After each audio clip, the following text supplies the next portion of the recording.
Bloody tried everything to get these hex heads off here that go into the alloy spindle.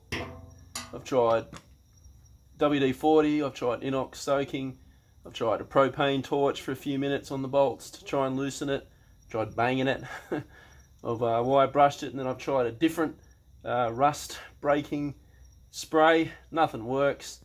So I've tried a battery impact driver, I've tried a socket, and nothing works. So now I'm trying a air gun. I've got the low PSI in the air compressor. See, if I strip ahead,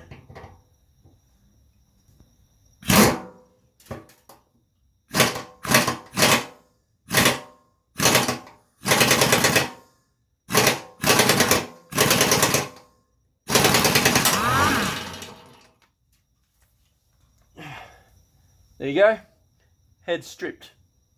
Great. I'll do all 4 of them, punch out the spindle, then I have the fun of drilling out the bloody rusted bolts in the spindle. I think the combination of mild steel bolt in alloy spindle has basically corroded and welded itself in there. So properly fucked, more fun ahead.